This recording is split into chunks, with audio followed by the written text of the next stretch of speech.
this is Janet from Try It Like It Cricut, and today I want to show you quickly how to change the blade on your Cricut paper trimmer. So I have purchased this.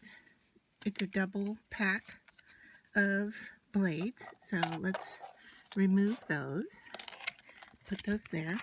And then for your blade here, you're just going to lift up on the handle, and then you can see here is the blade that we're going to replace.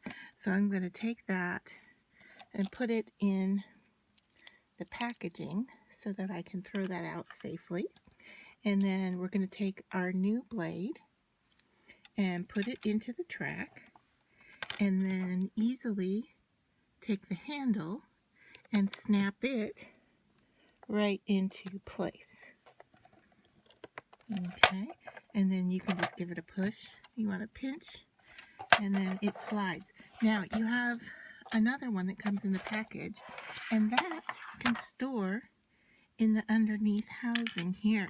So okay, so you have these storage spaces on the bottom, and you take your blade, put it blade side down, and then this is going to take a little bit of oomph to get it to slide in there, but you're pushing the tabs past that, so it's held there in place. And so there you have your extra blade stored, and you have your new blade replaced.